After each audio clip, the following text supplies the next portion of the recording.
I look at social media, and as a technologist, I watch that occur. And to some degree, I was at the integrated circuit level. So I wasn't writing the software and the apps and all that, but I was part of it and watched it all occur. And as a meditator, and a Tibetan Buddhist, I was extremely concerned at what I was observing, because these technologies were just pouring jet fuel on two things that really concerned me. One, distraction, as we talked about, and two, self-absorption. And, that is essentially the recipe for suffering. Are you curious about discovering ways of making your life better? Then welcome to my podcast. I'm Bob Nickman, and this is The Exploding Human.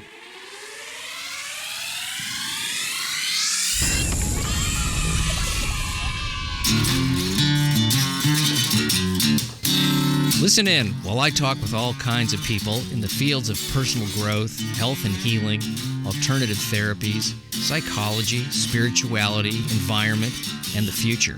I'm looking for those answers that make life better for everyone. You'll meet cutting-edge practitioners, doctors, artists, filmmakers, business people, and those who have overcome challenges. The brave, the curious, anyone who is out there helping us humans to explore, expand, and explode. Hey, welcome to The Exploding Human. My name is Bob Nickman.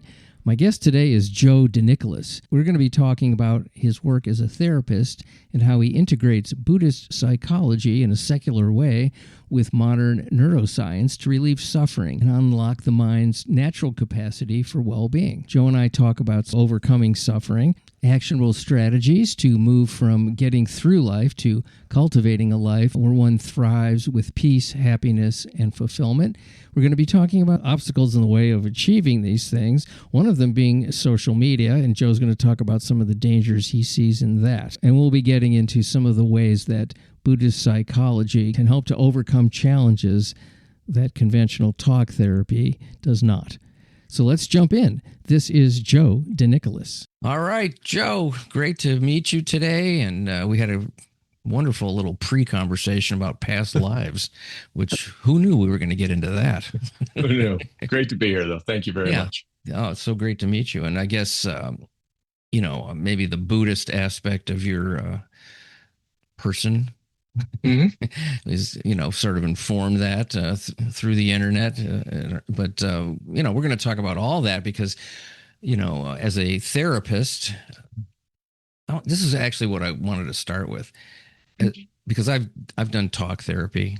I've done all kinds of different things, but that's kind of what the show is about anyway. But with talk therapy, and we were just sort of discussing this, there's a limitation to the things you can talk about and the results you can get from just talking about stuff. That's what I found. And at some point I just go, I don't even want to talk about that shit anymore. Right. Tired of talking about it. Yeah. Yeah. And, and so especially if I'm still moving in the world of, almost the same way and reacting in the same ways, it's like it falls short sometimes of result. It's great for uncovering and discovering, but not discarding. Right. Not resolving. Yeah.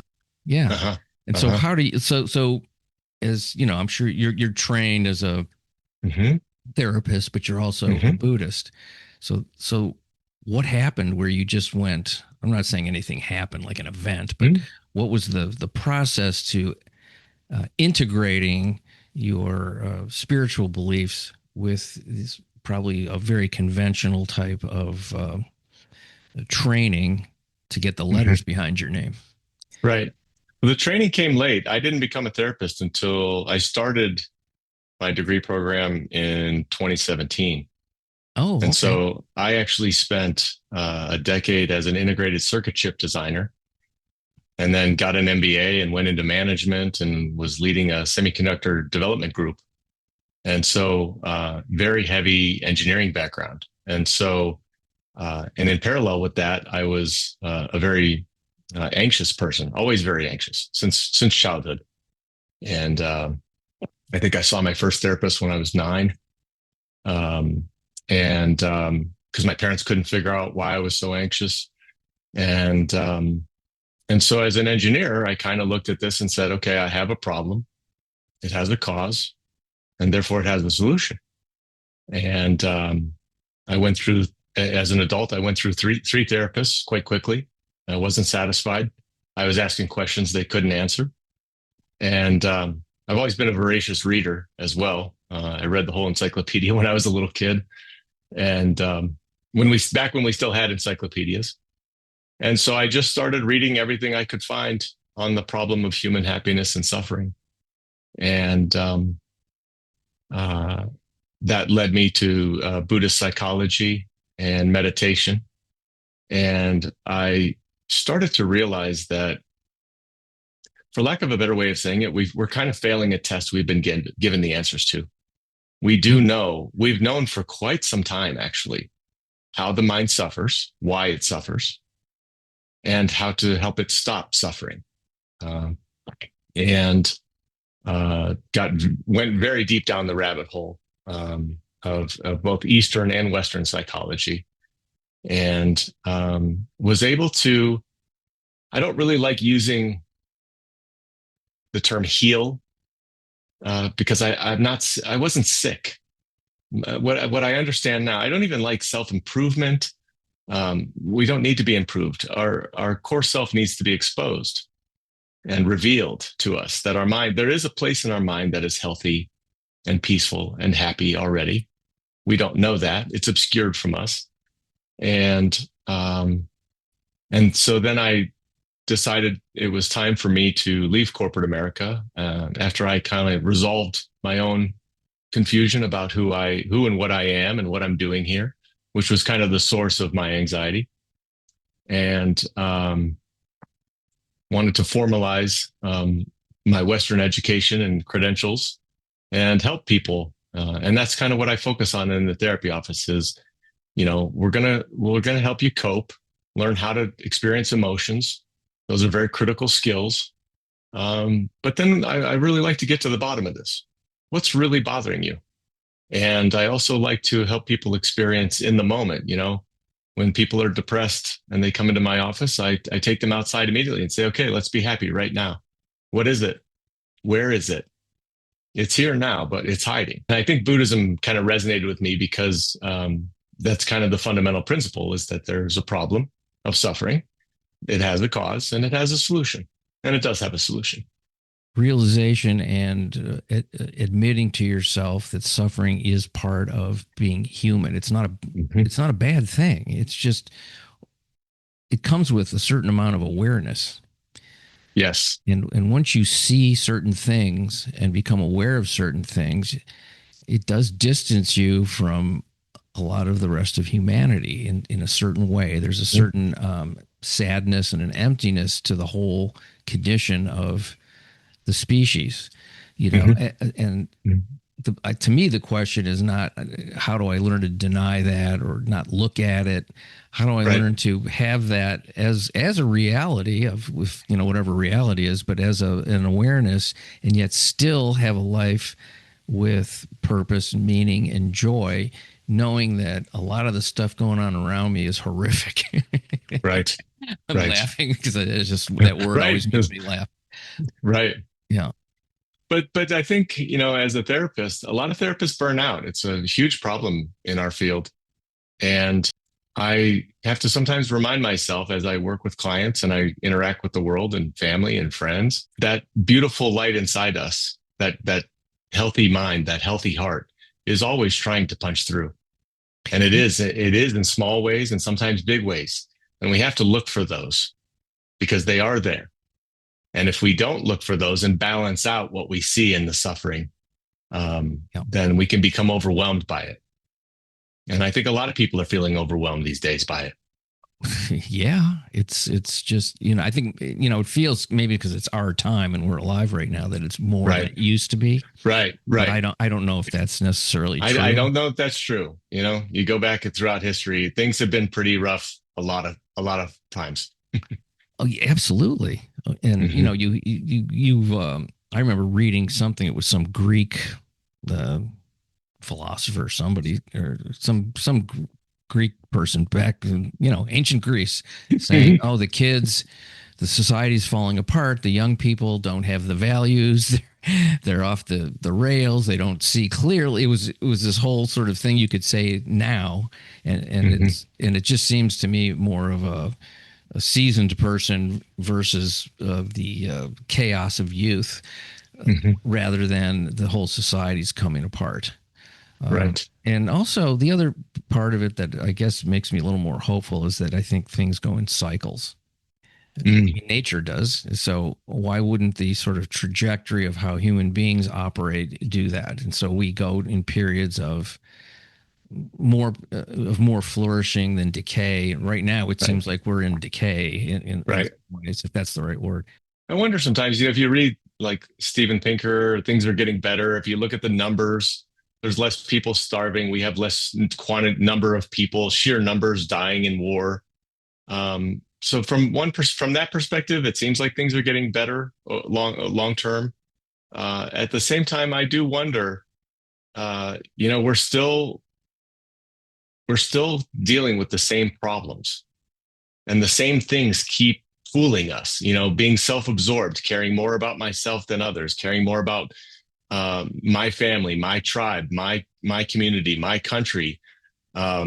And that's where I can get a little disheartened and cynical. It's like we haven't solved the root problem, even though we've known what the root problem is for quite some time.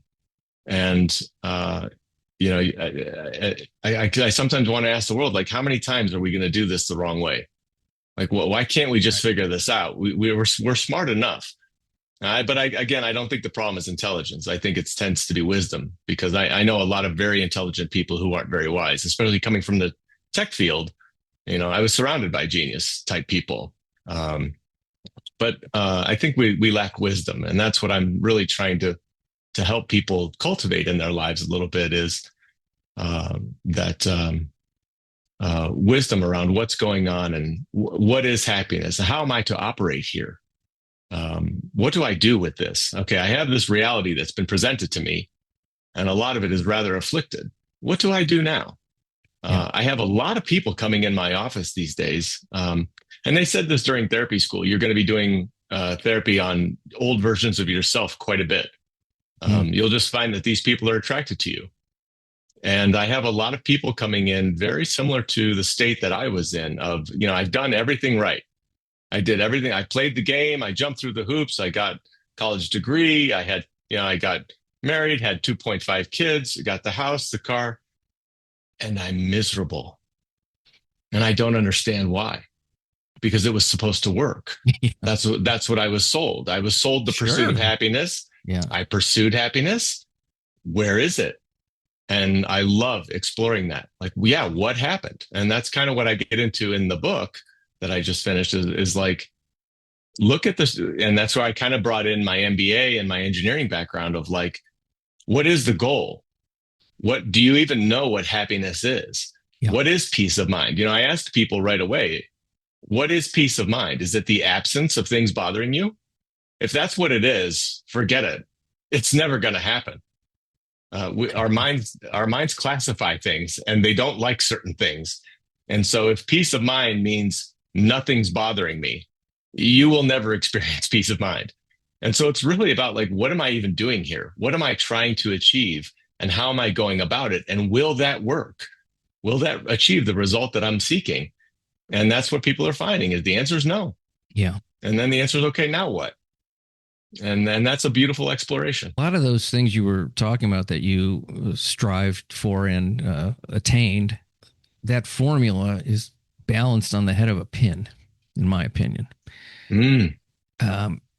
It's like that might work for some people. I don't know, but it doesn't address what you were just talking about, which is that inner life that you and that feeling of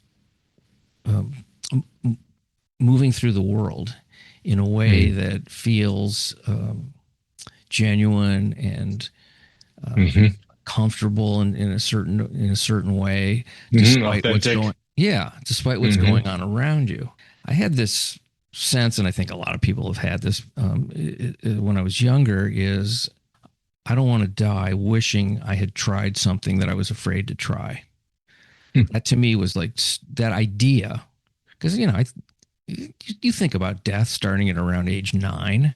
You Mhm. become aware that your parents can die, that other people can die, and that life is Mhm. scary. I don't know what they call that, but that's basically the age that it starts. Mhm. And there's Right. an awareness there. And I don't know if that's when you became anxious or it was Mhm. before that, but It's about that that is time, yeah. yeah, but that is a real thing. Mhm. And um, and you're like, oh shit, Right. I can't just play and Right. and have fun and get upset Bad and be thing. happy Very and bad things happen. Yeah. yeah, and be taken care Hmm. of. I mean, other than sort of severe childhood early trauma, most people are pretty okay until Hmm. they realize, unless they've been put to sleep by the system enough that maybe Hmm. that doesn't bother them, but I think it does. There's a restlessness to Hmm. awareness. Hmm. Um, and I remember having dreams um, and when I was around that age, maybe a little bit older, about losing my father and Hmm. waking up and being really scared, and me being there was one. It was a recurring dream, and I love dreams, so I'll just say it. But so Hmm. I'm on a building on a floor, and there's stairs leading up and it's on like sort of on the outside of the building. It's like a decaying building. Hmm. Um, I'm not, it's that imagery doesn't really require much thought to see what that is. And I'm calling for my dad, and he's down there, and the steps are crumbling, and he can't get to me. And I had this dream several times. And when he would travel, I would really be terrified that he was going to die. Now, he lived to 95, and it wasn't like an issue in real life, but it was Hmm. there Hmm. as this fear. What am I going to do? And, Hmm. I don't have this person to help me and rescue me. That was probably around that age. So the awareness of that was pretty strong Hmm. in those. And I think recurring dreams are more like, well, even regular that don't recur. Some of those things are more like experiences than they are just pure Hmm. weird Hmm. dreams. Hmm. You Hmm. wake up and you go, oh, that actually happened.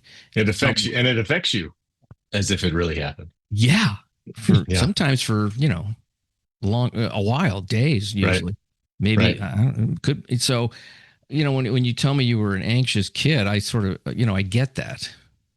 Yeah. I also remember very, very vividly at a very young age, 8, 9, right in that range, my father going on a fishing trip. And I remember crying in his arms the night before, just terrified to let him go, Yeah, realizing like, well, what if you don't come back? What if something happens? So yeah, that's about the time when those fears kick in and we don't know where they come from. Some of them are existential. I had a question for you though. You said something interesting a minute ago about suffering being an integral part of the human experience. Do you differentiate between pain and suffering, or do you see those as roughly equivalent? I think they're a little bit different. Hmm. I think suffering it comes from awareness of the human condition, of seeing Hmm. a certain amount of unfulfilled dreams and sadness, and maybe even other people's pain uh, and unfairness and those kinds of things. That is, and maybe that's tied to some kind of fear that might happen to me, or empathy. Hmm. And Hmm. pain is actually sort of to me is the result of maybe events or Hmm. situations, and Hmm. that stuff is it happens to everybody to a certain Hmm. degree or another. You have physical pain, you have emotional pain from being hurt or rejected or having a big Hmm. loss. That's Hmm. pretty concrete in a way. Hmm. Hmm. Suffering seems to be something else. Hmm. Um, because there's that classic thing which is saying, which is pain is inevitable, suffering is Hmm. optional, Is optional. Hmm. which is an interesting idea to go, oh, okay, well, that happened, that sucked, that was painful, but Right. do I need to put that in my backpack and carry it around for the rest of my Right. life? I mean, Right. Right. Yeah, I differentiate them similarly, a little bit different. I kind of look at, just as you're saying, pain is kind of reflective of the immediate situation, what's happening.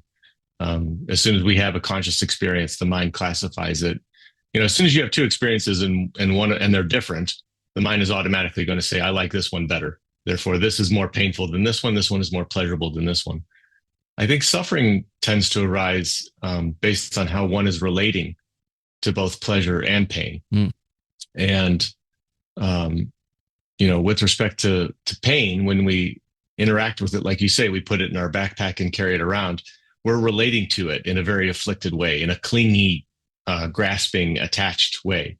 And that causes then suffering. But pleasure also causes suffering.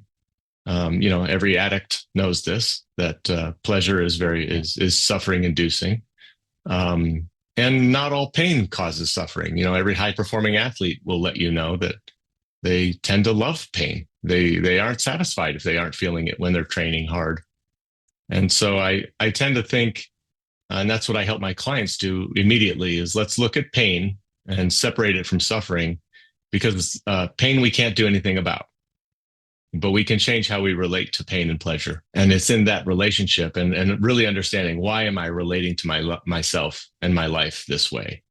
And once I change that relationship, which often is reflective of how, that's what I said, like relating to ourselves, our own emotions. Because once you hate your own emotions and certain ones, and you classify them as unacceptable, then you start to classify experiences in your life as unacceptable. And now you've bifurcated your life. And that's what I see happening in society, is that we're kind of scrambling to try and only experience pleasurable circumstances and avoid painful ones, but it doesn't really work. And the only response then is to try to distract ourselves. And we see that it's pervasive in our society now. And that's actually the number one concern I have about our society, is our obsession with distraction, using phones and social media. And I think some psychologists are calling it the quiet pandemic. Our attention spans are plummeting, and we're losing what I call attentional sovereignty. We're so willfully allowing companies to hijack our attention. That's not a good thing. It doesn't seem to be, and it's bad for the kids, and it's bad for everybody. And our strategies, I come back to those strategies for happiness and peace of mind, are failing. And the only answer left then is to distract. And that's what the mind does. The mind will survive one way or another. And if it says, if I can distract myself from feeling bad, I can kind of stay afloat. It's kind of interesting. I just got back from 6 weeks on retreat in northern Denmark. And everybody that goes on retreat like that finds the same thing. Just how much our pleasures and distractions are keeping us afloat. Because when you take all that stuff away, a lot of people have this experience. It's like, okay, I'm in a beautiful setting. I'm surrounded by nice people. I'm safe. I'm eating healthy food, but my mind is miserable. Why? Well, because it's been left alone with itself and all its toys and distractions. Everything we're using to keep the demons in the dungeon, so to speak, have been removed. And now those demons are going to come out.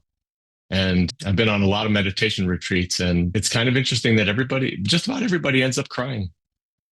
And oftentimes you don't even know why. Sure. It just, you see just how much you've been suppressing your heart and how much your heart and mind are hurting. And then it's good because it comes out and you can deal with it. I often tell my clients, you might want to, if we are struggling to make progress, part of the reason is we can't get the stuff to come out so we can deal with it. And so you may need a period of time, a few months, where you put down all these very powerful distractions and drinking and drugs and Netflix and gambling and porn and sports, and just put it all down for a little while and see what happens, and let things come to the surface, because they will. They want to, oftentimes. Mm-hmm. And then we'll deal with it. But that's a hard thing to do, to pry ourselves away from the hedonic treadmill, if you will. I like that phrase, hedonic treadmill. Yeah. It's like, you want to know why you got involved with all these different distractions? Stop doing them and you'll find out. You will find out. It's coming for you. And that's a gradual process of letting those things come out and come to the surface. And that's kind of what happens. People, when they meditate, they can become flooded with unconscious material because these things have been, these parts of us that have been suppressed for so long kind of say, okay, I feel safe. I'm ready to speak. And boy, do they speak. I think it was in week 3, this nice woman raised her hand and asked the teacher who was leading the retreat, it's week 3. Does the crying stop?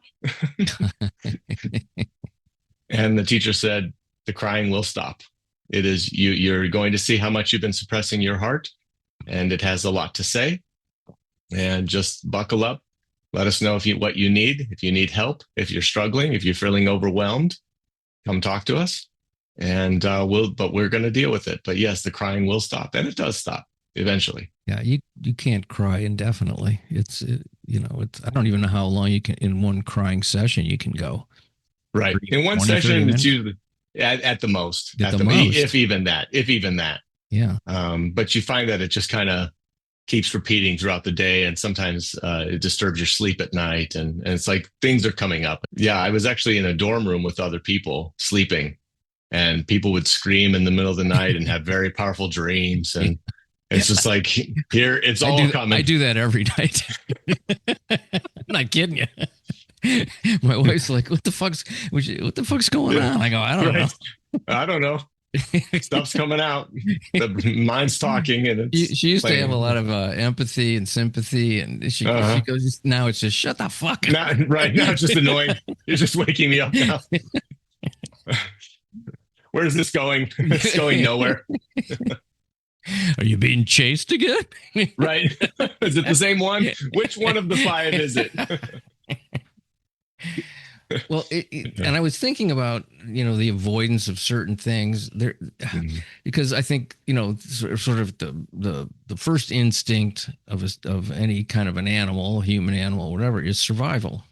And one of the things that happens if you start looking at certain things and the people around you aren't, there's a fear of more separation and loneliness, which is a really kind of scary thing when you think, well, it's like, I don't want to play along with this thing that I don't really agree with or resonate with, but at the same time, I kind of would like to have some friends.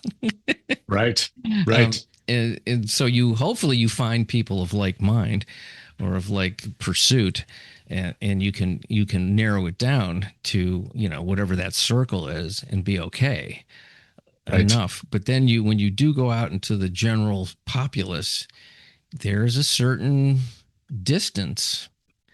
And absolutely, how do you feel connection when you also feel this distance from a large group of people that you just don't feel like, this is not what I want? I don't like talking about these things anymore. I don't like hanging out with these people anymore. And I will say that is true.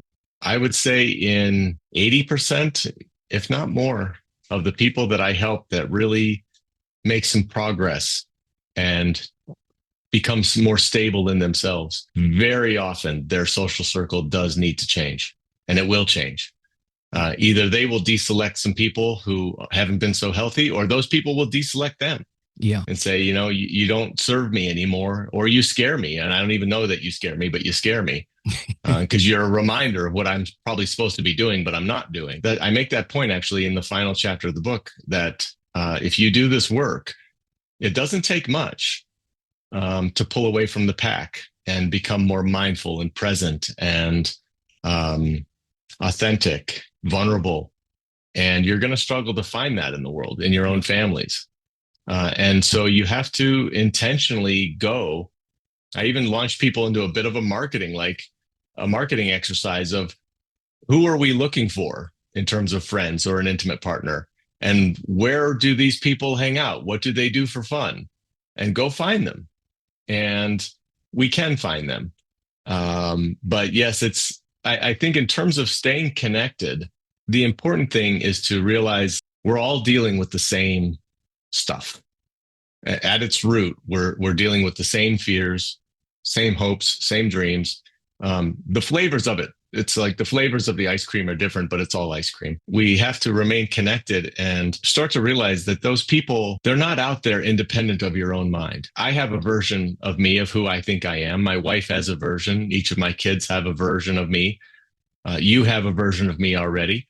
who has the right version? And is there a right version? What is that? Mm-hmm. And so realizing that what we see in others, I'm really big on not just emotional responsibility. Stop blaming the world, but even perceptual responsibility. We now know from the East, we have karmic ideas of karma. From the West, we have Bayesian predictive processing of the mind. We have schema patterns, schema therapy that we do. What we know is our minds are not objective observers. That is for sure. And so this fantasy of objective observation implies that there can be observation without an observer. But that's obviously by definition impossible. And once you have an observer, you're in subjectivity. And so we have to really look at the world and see, like, if I'm seeing nothing but conflict and mindlessness, and why is that what I see? And is there something else to be seen if I start paying attention? The positive psychology movement. We try and help people fight against their mind's negative bias. Look for what you can be thankful for today. Open your mind up when people are suffering. I often open their minds up to, okay, so this thing is going bad. And this feeling is not good. But what else is going on? Even right now in this moment, do you feel safe? Yes. Is the sun on your face? Yes. Can you hear the birds? It's springtime. Yes. Okay. Is everything terrible? No. Well, then why are you, what you focus on becomes your reality, and you have to accept that. And so if you fall into this trap, as you start to grow and evolve, your mind can easily fall into, all I see is this suffering and mindlessness and distraction. Take responsibility for that. Look and see, is there something more going on? I met somebody on a cruise once. It was one of the nicest people I've ever met. And I was talking to his wife. He went to the bathroom once, and I was just talking to his wife. And I said, he's a really special being. And she said something I'll never forget. She said, he never met a stranger. Everyone is his friend. And I said, wow, is that something I would really like to embody? To meet everyone and know that across from you is a beautiful being who is also suffering in very similar ways to you. I think we have way more in common than our differences. And I think that we just have to tap into that and rest there and be able to connect with anyone, because we're all the same inside. I have this theory. It's not much of a theory, but it's a theory, is that if we're going to be more successful as a species that gets along with each other, that it's important for people to travel outside of their circle and Amen. live outside of their circle for whatever period of time it is. If you can add some kind of service to that, that would be even better.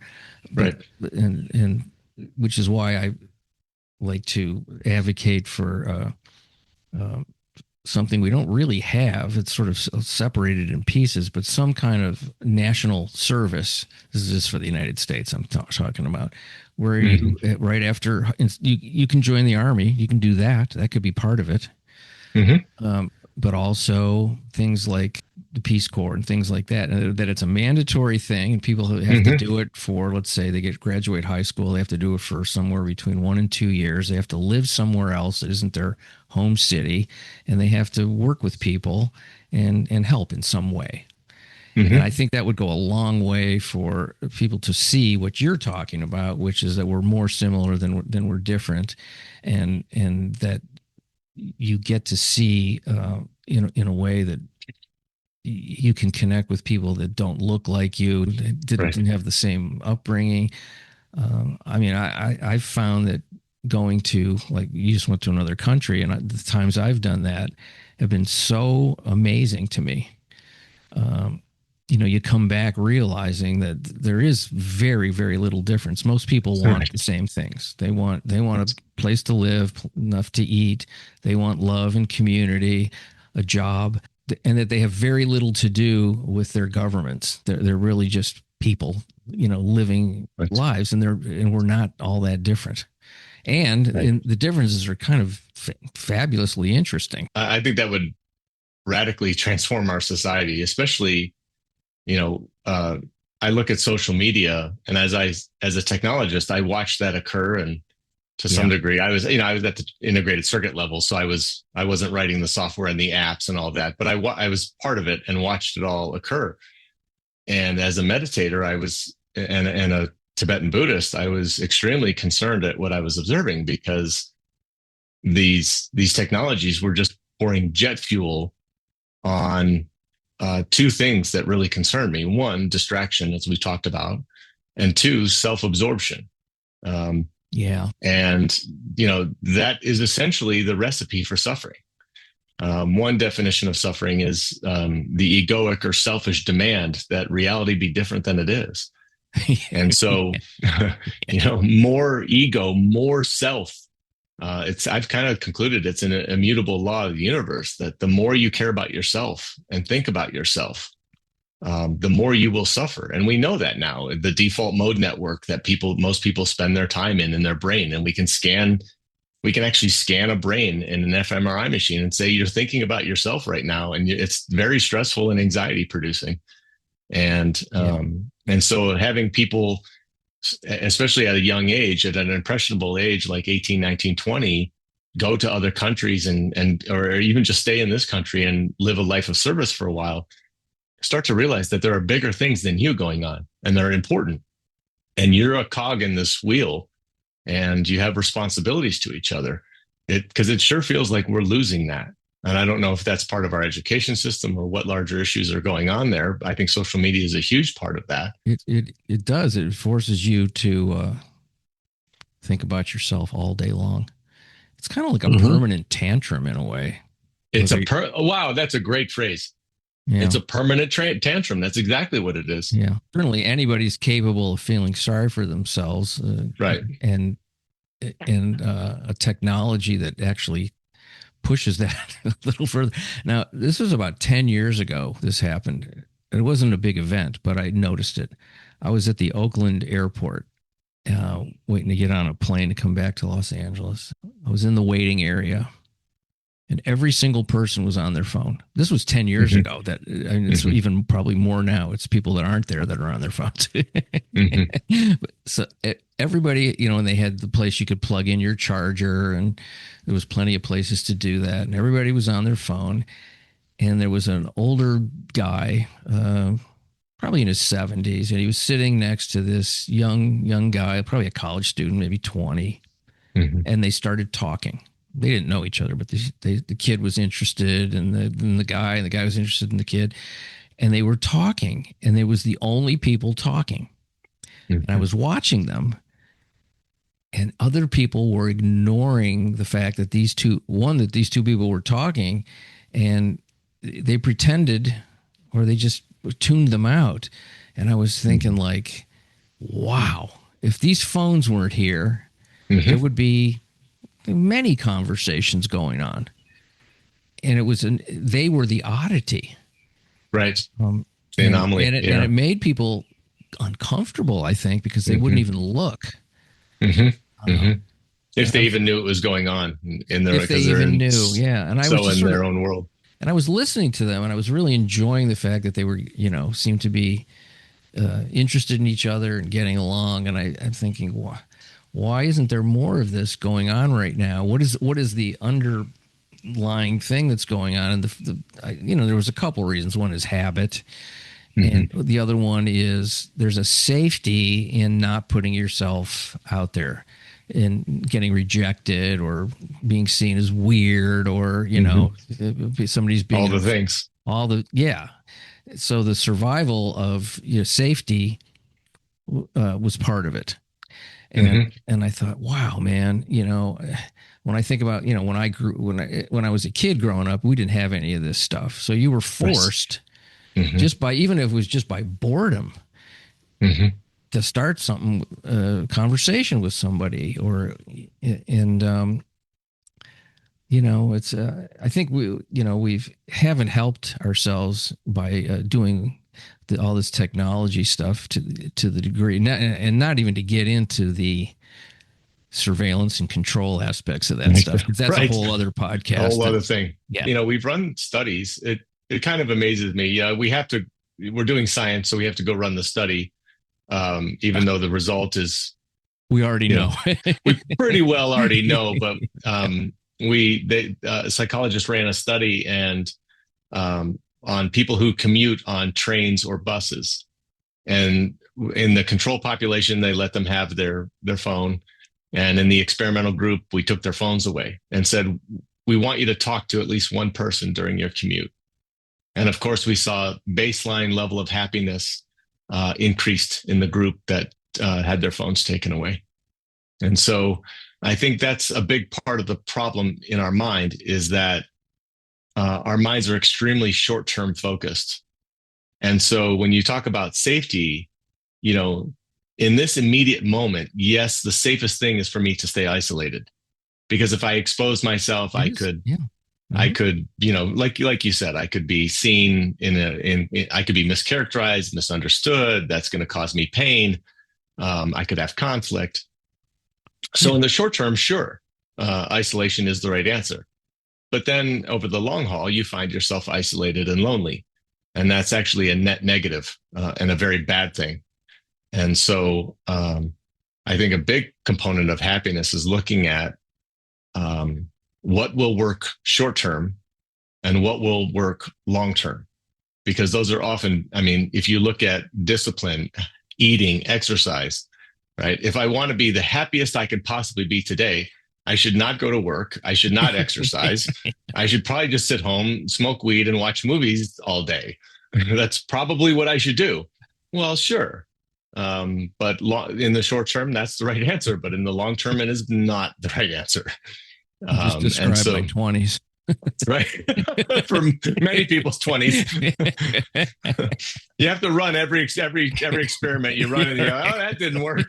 It seemed like it was working for a little while, but it's not working. And so it's we have to look at and really understand what are we doing and why are we doing it, and slowly adjust and align our behaviors with we do need more connection. I've stopped asking people in public, how are you? Because you just get the good. Great, fine. Nothing's wrong. Nope. Right. It's a non-answer, right? I've changed to, how is your day going today? And that seems to force an answer. And about 10% of people say, not good. Thanks for asking. Oh, yeah. And you just say, you just have a moment of connection. You say, I hope your day gets better. And it makes me happier and makes them a little happier that somebody actually cares. And I sometimes when I hear people say, just, how's your day going? Good. I say, okay, now I'm a therapist. Is that the real answer? Yeah. And they'll say, yeah, like most of the time, yeah, it's the right. That is the true answer. I'm having an okay day. And some people say, no, it's not. I'm not doing great. It's like, okay, we've all been there. I have a standard answer for how you doing. It's mixed bag. Mixed bag. And that's my answer as well. Yeah. I got some great shit going on. I got some things I can't stand, and a lot of mediocrity in between. Right. You know how it is. Absolutely. Yeah, that's exactly what my answer is. Mixed bag. Yeah, because it is. Yeah, I called this friend of mine one time years ago. He was a lot older than me, and I said, "How you doing?" He goes, "Just had dinner. You know how that is." It's one of my favorite things anybody's ever said to me. It says much more than what, of course, that is. Right. It's but then sometimes, and I don't know if you have to sort of be judicious about how you answer honestly.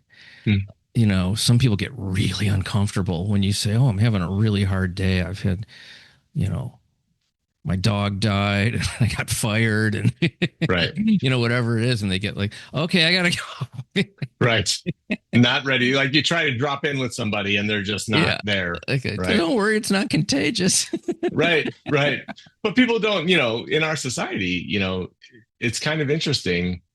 I realized at one point that laughing and crying are extremely similar experiences. We convulse and we make a hiccuping kind of sound and water comes out of our eyes. Mm-hmm. That's the same when you laugh really hard and when you cry really hard. And it seems like that's just how our bodies process intense emotionality, whether it's on the positive or negative side.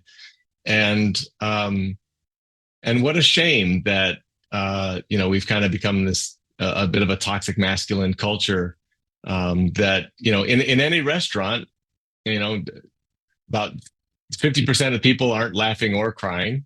And the other half, it should be about equal. If we're being open and vulnerable, and there's no resistance to feeling things, why aren't people crying? My daughter just had a trouble with her relationship, and she was at the airport talking to me, and she said, I look ridiculous, I'm crying. And I said, just be yourself. If it makes, but she's, it makes other people uncomfortable. Right. And it's like, wow, look at where we're at. We're so disconnected and so jammed up inside and frozen that human emotion causes discomfort.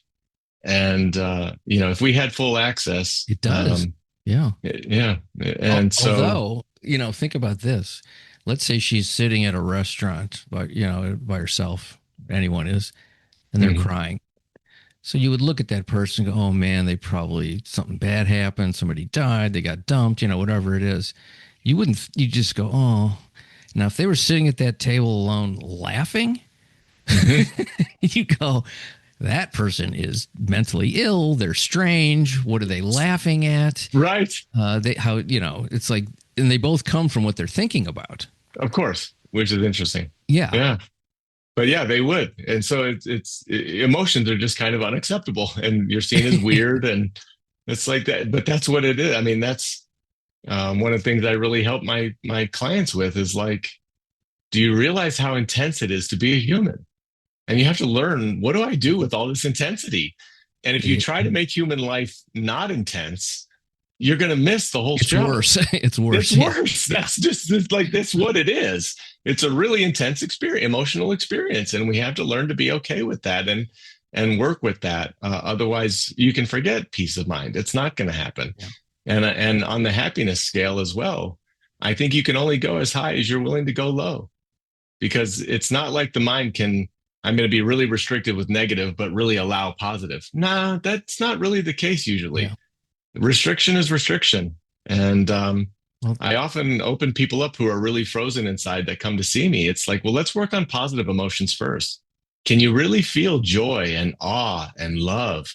And when you can really feel those and allow those to arise in your mind and heart and your body, we can start to work on the more powerful negative emotions that your mind and heart are very clearly afraid of. But let's walk up on it closely, or carefully and slowly. Well, I notice for myself when I cry, which is not very frequently, and I laugh a lot. That's my thing. I just love that feeling and I'm in it. But when I'm crying, I step out of myself and I watch it, and I can hear the sounds, and I go, this looks ridiculous. You sound like a wounded animal. Right. Stop. And I don't like that about myself, but where I learned that, I know where I learned it actually as a kid. Yeah, sure. And it's a little uncomfortable. I mean, I kind of envy people that are able to not be overly addicted to their emotions. That's kind of weird too. But people that are able to cry and it's genuine and they can really let it out. I mean, that's kind of why. Women really seem to have much more of an access to that. It seems to. Yeah, it seems to be the case in general, because they're allowed. They're allowed as children. They're allowed, right. Yeah. Now, you mentioned the phrase toxic masculinity, and I was thinking about this the other day. Is there toxic femininity? Because you never hear about it. I mean, I guess other women would say about other women, oh, she's a bitch, that would be toxic. Right. Or whatever that even means, some kind of can be. I've heard of toxic positivity, which is an interesting. A lot of people are kind of it kind of feels like a spiritual bypassing kind of thing. Like you just keep saying things are good, and you're trying to convince yourself that things are a way they're not. Yeah. But no, the differences between how men and women are reared and the expectations in our society. There was kind of a poignant moment in my clinical social work education. We were talking about the gender pay gap, and I said, when are we going to have the class and talk about the gender life expectancy gap? And the group got a little shifty, a little uncomfortable, and they're like, "What do you mean?" And I said, "Well, men live, 5 to 7 years less on average than women." I said, "Would anybody want to trade the gender pay gap is about 20%, give or take?" And I said, "Would anybody want to get 20% more income, but be willing to trade 5 years of your life?" And nobody wanted to make that trade. Yeah. and I said, "Well, then I look forward to the class when we also talk about the gender life expectancy gap and what's going on with men." And I think, a lot of it is just societal. Men tend to do more dangerous jobs. But I think a lot of it is when men are not permitted and taught how to emote and deal with things, we get jammed up inside. And I think it shortens our lifespans through stress and poor sleep and all the negative effects that those things have on our bodies. And I think that that's a huge contributor to the gender life expectancy gap. There's also that old joke is, why do men die before their wives? Because they want to. Because they want to. I don't want to hear it I would say anymore. they need to work on their marriage if that's the case. Come see me and let's work on your marriage. If that's where your head's at, that you'd be willing to die to get out of it. It's a very funny joke, though, I have to say. The first time I heard it, made me laugh. There's nothing like running into one of your friends who's just had a conflict with their wife, and they're just like beating up and shaking their heads, going, I can't. I have no way of communicating with this because it was just too much emotion for me to handle. Right. And any way I went, I was getting cut off at like when you get into emotions, logic kind of goes away. And that's true of anybody. I'm not saying it's necessarily a female thing, because it isn't. It's both. But that is, I think, probably one of the biggest, speaking of stressful or frustrating, is trying to discuss something with somebody and they're coming from reactivity and emotion, and you're trying to come from some kind of a logic, some kind of, if you're not fooling yourself, because maybe you're just masking it with that. It's hard to say, but that is, where that's conflict, when there isn't a give and take, and that is a big problem in the world. Obviously, it always has been. Right. And then it gets to the point where, okay, well, we've hit an impasse. I'm going to have to kill you. It's right. But they're talking past each other because the logical and the emotional, that's just, you can't get there from here. Right. And so I think that's a really key component of most arguments is, especially when defense mechanisms arise. Right. And I often have to remind people, you are not in conflict. Your defense mechanisms are in conflict. And I think that's happening society-wide, right? In the political division that we see in our society, it's, how we react to suffering is different, and how we try to sustain ourselves through it is different. And those defensive patterns are very often in conflict. And so it's really about getting down below that and saying, what's really going on, and find that common ground of, I'm scared, I'm hurt, I'm doubting myself, I'm doubting the future, I don't feel safe. And that's where we can always find common ground. I have to say, I've had a wonderful time talking to you today, Joe. I could do this for another 5 or 6 hours. I think we could talk for another 5 or 6 hours. Yeah. And let's talk about your book and the title, and maybe a website and anything else you got going on, so our fine audience can expand themselves. Sure. So the book's called Seeking Sanity. The subtitle is How to Cultivate Peace, Happiness, and Wellbeing in a World Gone Mad. And I will say it's kind of a serious book. It's not your standard self-help kind of thing. It gets below coping and things like that. If you're really struggling, like, what do I do? How do I become more peaceful and happy? It's kind of the book for you. It's a very practice-oriented book. It has some theory to help people understand what we're even trying to accomplish and how we're going to accomplish it. I have an organization called Unbreakable Incorporated, Unbreakable Inc. And I put on workshops, and you can look up unbreakableinc.com. and see all the things that I'm doing in the mental health world. There's a large group of people who, therapy is very expensive and time consuming and intense. And not everyone needs that. Some people just need to know, like, what am I doing and what can I do to feel better and start to manage my mind and heart and have better relationships. And so I put on workshops to try and help people and plug that gap, because not everybody has time or money for therapy, but they still want to do something. And it would be very good for them to do something. And so that's what the organization kind of focuses on. And it does give people permission, once they're in there, to tell the truth about themselves. Right. That's something you might not get in walking around every day in your regular old life. Right. Exactly. Something to shake up the zeitgeist a little bit. Shake it up. Shake up your life. Zeitgeist. That might be that might be the title of the episode. Shaking up the zeitgeist. I never know where the title's going to come from, but I just thought that's a good one. Right. Well, thank you so much. You have a wonderful day. I appreciate your time and your wonderful work.